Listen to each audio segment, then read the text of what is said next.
안녕하세요, 안엽소입니다. 일본은 젊은이들이 하는 시위, 데모하는 것을 거의 찾아볼 수가 없습니다. 물론 한국 뉴스에서 가끔 보이는 도쿄 도심에서 일어나는 혐한 시위 때문에 시위를 자주 하는 것처럼 보이기도 하지만 한국이나 다른 선진국에 비해 일본의 시위 문화는 거의 없다시피 할 정도입니다. 2018년 일본 내각부에서 세계 7개 나라의 젊은이들을 상대로 조사를 한 것이 있습니다. 정치에 얼마나 관심이 있습니까? 더욱 좋은 사회를 위해 사회 문제 해결에 참여하시겠습니까? 이런 두 가지 질문을 했는데요. 일본은 최하위를 차지했습니다. 이 조사뿐만 아니라 비슷한 질문에 각종 조사에서 일본 젊은이들의 사회운동에 대한 인식과 의욕은 타국에 비해 현저히 낮은 결과를 나타내고 있습니다. 일본에서 살다 보면 친구들끼리 정치 이야기를 하거나 사회 문제에 대해 대화하는 건 거의 없기 때문에 이 그래프에서 나타나는 일본 젊은이들의 참여 의사 역시 저 개인적으로는 좀 높게 느껴지기까지 하는데요. 일본은 과거에 대규모 시위, 과격했던 시위도 있었지만 어쩌다 현재에 와서는 일본의 젊은이들이 데모, 시위를 하지 않게 된 것일까요? 오늘은 일본에서 시위를 하지 않는 이유를 살펴보도록 하겠습니다. 일본인들이 과거부터 현재까지 자국의 사회 문제에 대해 똑바로 목소리를 내지 않았던 것은 아닙니다. 1945년 세계 2차 대전에서 대도심의 대공습과 핵 공격으로 인해 황폐화된 일본은 심각한 식량 위기에 빠지게 됩니다. 일본의 패망 이후 미국의 통치하에 있었던 일본은 주식인 쌀의 유통마저 통제되면서 일본인들은 계속 굶을 수밖에 없었죠. 이런 상황을 참을 수 없었던 오사카의 주부들이 먼저 나서 1945년 10월 쌀을 달라 운동, 코메 요코세 시위가 일어나게 됩니다. 예로부터 일본의 오사카 사람들과 한국인들의 정서가 비슷하다고 하는데 이런 역사적인 사건들을 보면 정말 그런 것 같기도 하네요. 아무튼 코메 요코세 시위는 오사카 주부들을 시작으로 1946년 도쿄 세타가야구에서도 코메 요코세 시위가 일어나게 됩니다. 그리고 1946년 일항이 있는 황거 앞 광장에서도 대규모 시위가 있었습니다. 당시 식량으로 취급되지 않았던 돼지나 소 내장들을 일본에 있던 조선인들이 먹기 시작하면서 불고기, 야키니쿠가 탄생한 배경도 있었죠. 아무튼 1946년에 있었던 코메 요코세 시위는 폭민 시위를 허락하지 않는다는 메가더 장군의 성명에 의해 진압되기 시작하면서 얼마 안가 시위는 진정이 되었습니다. 1959년 3월 미일 안보 조약으로 개정 교섭이 본격화되면서 6년 반 동안 통치해온 미국이 철수함과 동시에 일본 정부의 행정권이 이양됩니다. 그리고 특별 규정에 따라 미일 안전보장 조약이 체결되며 미군은 일본에 주둔할 수 있게 됩니다. 이런 내용이 담긴 미일 안전보장 조약안 표결하는 모습은 표결을 강행하는 자민당 의원들과 이를 막아서려는 사회당 의원들 간의 몸싸움이 일어나며 현재에 와서는 일본에서 전혀 볼 수 없는 정치 풍경이 있었습니다. 미일 안전보장 조약이 개정되는 과정에서 일본의 국민들은 대규모 반대 시위를 하게 됩니다. 1960년 6월 10일 당시 미국 대통령이었던 아이젠하워 대통령의 일본 방문 일정을 협의하기 위해 일본을 찾았던 백악관 대변인 제임스 해저티가 도쿄 하네다 공항에 도착하자마자 공항 주변에는 시위대가 몰려들었고 이동이 불가능해진 백악관 대변인은 미군의 헬리콥터를 이용해 일본 관조로 이동하는 해저티 사건이 일어납니다. 1960년 6월 15일 일본의 국회의사당 정문 앞에 모인 약 33만 명의 대규모 시위대가 모여 국회 내부로 진입하려고 하자 이를 막으려는 경찰과 충돌하여 도쿄대 학생인 칸바 미치코가 사망하는 사건이 발생합니다. 시위 참가자의 사망 소식이 전해지자 시위는 더욱 과격해져 갔습니다. 이런 대규모 시위가 있었음에도 1960년 11월 20일 중의원 총선거에서 우익 성향의 자민당이 467석 중 300석을 차지하며 안보조약을 많은 일본 국민들이 사실상 받아들인 것으로 인정됩니다. 당시 일본 대학에는 학생 자치가 인정되지 않았습니다. 학생 자치라고 하면 학생 스스로 자주적이고 주체적으로 학생 조직을 구성하며 주도적으로 의사결정을 하는 민주시민의 자질을 키워가는 활동입니다. 1960년 신안보조약으로 인해 일본 젊은이들의 반정부 투쟁이 활발해지며 대학별로 학생운동 조직이 생겨나고 있었습니다. 1968년 일본 최대 규모의 사립대학 니혼대학에서 22억엔의 부정이 발각됩니다. 그리고 도쿄대에서는 학생에 대한 부당처분으로 동대 분쟁 사건도 일어납니다. 이 두 개의 사건을 계기로 1968년에는 67개의 대학, 1969년에는 127개의 대학에서 전공투운동이 일어나게 됩니다. 소심했던 이전의 학생운동과는 다르게 전공투운동은 공간에 바리케이트를 치고 강사와 직원의 출입을 막으며 학생 자치 인정과 일본 사회 변화를 외치는 과격한 형태의 시위였습니다. 하지만 카리스마 있는 리더는 존재하지 않았고 내부적인 문제가 계속 생겨나며 세력은 약해지다가 결국 1969년 8월 대학 분쟁에 교육부의 명령으로 대학 전체의 업무를 중단하거나 경찰이 대학 군에 진입이 가능한 대학 운영에 관한 임시조치법이 시행되며 분쟁은 순식간에 사그라들게 됩니다. 1970년대에 들어서며 일본 국민들에게 학생 운동에 대한 인식을 처참할 정도로 부정적으로 만드는 결정적인 사건이 생기게 됩니다. 당시 일본에서 가장 과격했던 학생운동 단체 중 연합적군이라는 단체가 있었습니다. 연합적군은 급진적인 과격파 학생들이 모여 혁명을 목표로 무장투쟁을 하며 총기 탈취, 폭탄 테러, 살인, 절도 같은 문제를 계속적으로 일으켜왔던 단체입니다. 당시 일본 경찰은 전국적인 분쟁을 일으킨 대학 학생 단체 중에 특히 과격했던 단체의 단원들을 적극적으로 잡아들이고 있었습니다. 그중 가장 과격했던 시위에 앞장서 연합적군의 간부들은 경찰에 붙잡히거나 의문스러운 사망, 북한으로 도피하는 일들이 생겨났습니다. 그러면서 점점 약체화된 연합적군의 잔존 세력들은 지명수배가 되어 경찰의 눈에 눈을 피하며 도망다니고 있었습니다. 1971년 경찰을 피해 산으로 도피 생활을 하던 연합적군 단원 29명은 군마현 산속에 설치한 아지트 산악 베이스에 모이게 됩니다. 도피 생활에 지쳐 산악 베이스에서 도망친 것을 계기로 스파이가 있을 것이라 생각한 리더 역할 2명은 총괄이라는 이름으로 폭행, 단식 강요, 고문을 하여 29명의 멤버 중 12명을 죽음에 이르게 하는 산악 베이스 사건이 일어납니다. 1972년 연합적군 멤버들은 아지트를 옮겨다니며 도피 생활을 하고 있었습니다. 그러던 도중 중간에 도망치거나 식량을 구하려던 멤버들이 체포되며 연합적군의 멤버는 5명까지 줄어든 상태였습니다. 이 5명은 도피 중에 비어있는 산장을 발견하게 됩니다. 잠시 쉬기로 한 아사마 산장에서는 관리인의 아내가 있었고 그녀를 인질로 잡아 10일 동안 경찰과 대치하는 아사마 산장 사건이 일어나게 됩니다. 아사마 산장 사건은 3명이 사망하고 부상자 27명이 발생하며 5명의 연합적군 멤버들은 모두 체포가 됩니다. 이 10일간의 과정은 일본 전국에 생중계로 보도가 되었으며 그 시청률은 무려 89.7%였습니다. 이후 경찰에 체포된 연합적군 멤버들에게 산악 베이스 사건 전말까지 드러나며 일본 전체를 충격으로 몰아넣게 됩니다. 1974년 미쓰비시 중공업 본사에서 폭탄 테러가 발생합니다. 테러를 일으킨 이들은 동아시아 반일 무장전선으로 당시 일본을 아시아 침략의 원흉으로 보고 있던 극좌익 단체였습니다. 미쓰비시 중공업은 많은 전쟁에 무기를 납품했기 때문에 테러의 타겟이 되었죠. 이 사건으로 8명이 사망하고 380명이 부상을 당하게 됩니다. 주요 용의자인 히리시마 사토시는 계속해서 잡히지 않다가 2024년 1월 히리시마 사토시가 본인이라고 주장하는 남자가 나타나게 됩니다. 1978년 나리타 공항이 개항하기로 한 날 농민들과 대학 운동단체가 모인 공항 반대파는 탄리즈카 투쟁을 하게 됩니다. 국가의 일방적인 토지 수용으로 나리타 농민들의 사유지가 강제로 빼앗겨 지어졌기에 농민들과의 분쟁을 시작으로 여러 단체와 함께 나리타 공항의 개항을 반대해왔습니다. 공항 반대파들은 나리타 공항을 무단 점거하고 관제탑 같은 주요 시설들을 파괴하게 됩니다. 이날은 나리타 공항의 개항을 위한 이벤트 준비가 있었기 때문에 여러 방송사 중계진들이 있는 상황에서 과격했던 산리즈카 투쟁의 모습은 그대로 미디어 전파를 타게 됩니다. 그리고 이 산리즈카 투쟁을 마지막으로 과격파 학생운동은 좌추를 감추게 됩니다. 이렇게 연합적군의 산악 베이스, 아사마 산장 사건, 미쓰비시 중공업 폭발 사건 등이 연이어 발생하며 일본에서는 진보적인 학생운동이나 그 이념에 대해 철저하게 외면받게 된 계기가 되면서 진보적인 생각과 이념을 가진 젊은이들은 자신의 생각을 말이나 행동으로서 표현하는 것을 꺼리게 되었고 이것이 결국 정세의 눈과 귀를 닫게 되어 투표율은 낮아지고 일본의 우익 정당인 자민당이 장기 집권하는 여러 이유 중에 하나로 분석되기도 합니다. 일본인들이 진보적인 이념을 가질 수 없게 돼버린 아사마 산장 사건, 미쓰비시 중공업 폭발 사건은 사고 건축물의 연속 기획으로 나중에 좀 더 자세히 다뤄볼게요. 1980년 이후부터는 환경단체나 시민단체가 시위의 중심이 되었으며 1995년 오키나와에서 일어난 미군에 의해 여자아이가 폭행당한 사건과 미군의 새로운 기지가 오키나와에 건설되면서 오키나와 반기지 운동이 일본 전국적인 대규모 시위로 발전하게 됩니다. 그리고 2011년 동일본 대지진으로 인해 일본 전국에 대규모 반원전 시위가 있었지만 단지 반대한다는 피켓을 들고 거리를 걸을 뿐 당시 정책과 정세에 영향을 끼치지 못하게 되고 일본의 시위 문화는 점점 규모가 작아져 자주 볼 수 없는 모습이 되었습니다. 그나마 도쿄 도심 내에서 자주 보이던 혐한 시위 역시 헤이트 스피치 규제 법안이 통과되며 혐한 시위대가 손해배상 판결을 받고 이후엔 혐한 시위마저 거의 사라지게 되었죠. 오늘 마지막으로 살펴볼 장소는 도쿄 황거입니다. 일원과 가족이 사는 곳인 도쿄 황거입니다.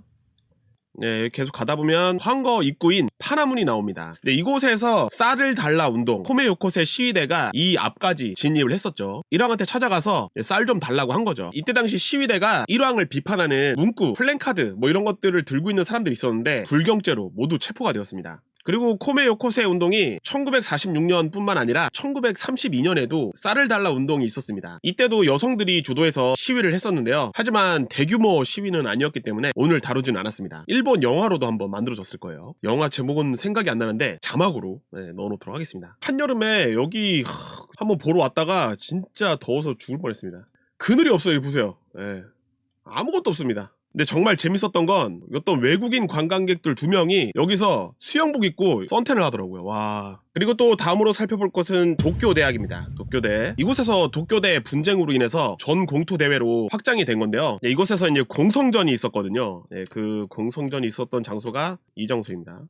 1층에도 바리케이드 쳐놓고 여기 위에서 화염병 던지고 뭐 이제 난리가 난 거죠. 지금 내부로 들어왔는데요. 그때 시위하는 거 보면 이 안에 다 불을 질러놔가지고 다시 깔끔하게 복원이 된 모습이네요. 도쿄대학 분쟁이 왜 일어났냐면 이제 도쿄대 의과대학 학생들이 인턴십을 했는데 그게 당시 무급이었대요. 이제 이것에 대해서 항의하기 위해서 시위를 하게 되었고 이게 나중에는 도쿄대를 해체하라 뭐 이렇게까지 발전을 해가지고 대규모 시위가 되었었죠. 당시 631명이 검거되었고요. 그 해에 도쿄대학 신입생을 뽑질 않았습니다. 그때 공부 잘하던 학생들은 어떤 기분이었을까요? 그리고 아사마 산장 살펴보도록 하겠습니다. 네, 아사마 산장. 지금 현재 아사마 산장은 폐업을 한 상태이고요. 그 시위대를 진압하기 위해서 이 산장을 때려 부수다시피 하거든요. 그것을 이제 국가가 복원해줬는지는 모르겠는데 지금 이제 폐허로 남아있는 상태가 되겠습니다. 그 역사적인 사실로 마케팅을 잘해서 손님을 불러왔으면 좋았을 텐데 그러진 못했나 보네요. 그 아사노 산장 바로 근처에 골프장이 형성돼 있어서 잘 운영했으면은 손님들도 많았을 것 같은데 안타깝네요. 조금만 내려가면 골프장이잖아요. 아사마 산장에서 시위를 하던 5명이 잡히고 나서 1년 전에 있었던 산악 베이스에서 있었던 일을 진술을 하게 되면서 일본 국민들이 큰 충격에 빠졌던 그 충격으로 인해서 학생 운동에 대한 이미지가 거의 완전 나락으로 가버린 그런 사건이었죠. 이 사건은 나중에 사고 건축물을 통해서 좀 더 자세히 다루도록 하겠습니다. 마지막으로 미츠비시 중공업 본사입니다. 저희가 아까 살펴봤던 그 황거 바로 앞에 있는 건물이 되겠습니다. 지금 이 건물인데 재건축이 됐어요. 그래서 상당히 세련된 모습으로 변했는데 폭탄이 터지면서 화재보다는 유리 파편으로 인한 피해가 더 컸다고 합니다. 그 폭탄을 터뜨린 범인이 계속 잡히지 않다가 최근에 돼서야 병원에 있던 암 환자가 자신의 본명으로 죽고 싶다고 담당 간호사한테 얘기를 하면서 범인인 걸 밝히고 나서 3일 뒤인가 4일 뒤인가 죽은 걸로 알고 있습니다. 그 사람의 이름이 기리시마 사토시였는데 활동했던 동아시아 반일 무장전선, 일본이 절대 악이라는 개념을 가지고 있었죠. 그래서 이제 미츠비시가 무기를 많이 납품했잖아요. 그리고 전범 기업이기도 하고 동아시아 반일 무장전선에 관련된 다큐멘터리 영화를 만든 게 있거든요. 왓챠에서 볼 수 있다고 하니까 오늘 내용 보시고 궁금하신 분들은 한번 보시면 좋을 것 같습니다. 요 미츠비시 관련된 영상도 나중에 차후에 안뉴스 채널을 통해서 사고 건축물 다루도록 하겠습니다. 네, 오늘 내용은 여기까지입니다. 그럼 다음 영상에서 뵙도록 하겠습니다.